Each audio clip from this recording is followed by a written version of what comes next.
Us China News. Battle of Narratives, Lawmaker calls for U.S. to go on offensive against CCP. She certainly talks about the decline of democracy, says Rep. Mike Waltz. We should talk about the fact that socialism has never been successful. Rep. Mike Waltz, R-Fla, speaks during a press conference on Capitol Hill with members of the American Legion in Washington on June 16, 2021. Washington. For years, the Chinese Communist Party has been gifted the upper hand in the battle of narratives with the United States about its place in the world. But a lawmaker and a group of China experts want to turn that around. A major narrative that the Chinese regime has been successfully spreading, both in China and around the world, is that China's rise under the CCP is inevitable and that the party is undeterrable. John Lee, senior fellow at the Hudson Institute, said at a December 11 panel hosted by the think tank.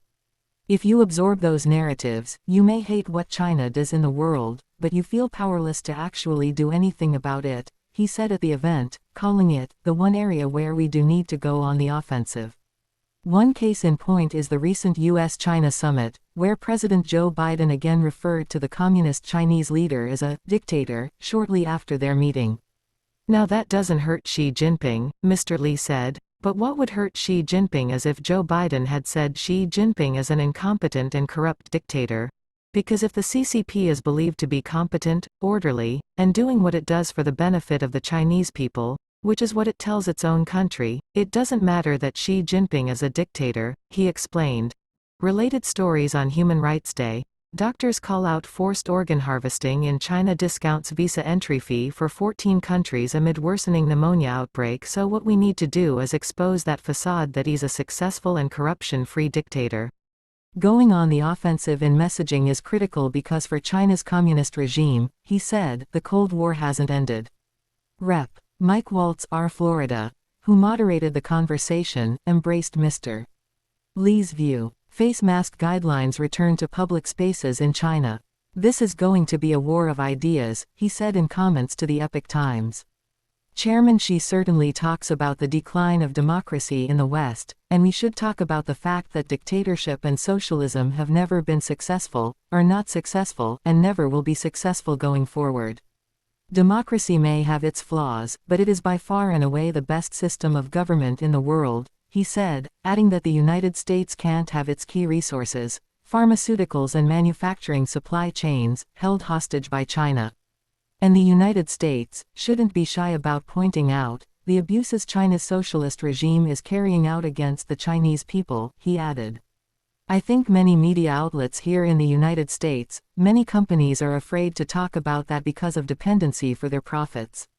These are all things that we should be proud to talk about. One key message that Beijing has been trying to impress on the world right now is that the fundamental problem is the U.S. versus China framework, while alleging that the United States is to blame for the negative direction of the relationship.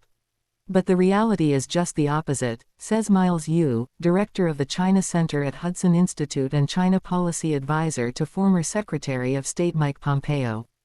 Advertisement. Story continues. It's not China versus the United States, it's China versus the rest of the world, he said. China presents a different model of governance that's contradictory to the prevailing global order. Washington wants the relationship with China to improve, and has sent a string of U.S. cabinet officials to China for that purpose. But to Mr. Yu, the idea of reducing the United States' harshness to improve ties, if it appeals to the narcissistic ego in Washington, is total nonsense. Every single time the U.S.-China relationship gets worse, it's always the Chinese Communist Party's policy, their words, their actions, at fault, he said as a reminder to the rest of the world. The narrative Washington is trying to drive home is, as long as we're nicer to a bully, the bully will stop being a bully. He considers that framework and Washington's current focus on competition in dealing with China to be a very flawed concept. The CCP strives to cast its engagement with the United States as a win-win scenario, but the regime doesn't actually believe it to be so, he warned. The Chinese Communist Party would never accept the fact that they might be losing, he said, because if that happens, that means the regime will be gone too. With the Chinese economy on the brink of collapse, Foundation for Defense of Democracy's senior fellow Craig Singleton sees an opportunity to take out some of the oxygen that she so desperately needs to boomerang his economy around. By structurally reformatting supply chains and reducing the world's reliance on China, he said, the United States will be able to puncture the narrative that China's the future, that the Chinese model is somehow better. I think there's a growing like-minded understanding with partners and allies that that's possible.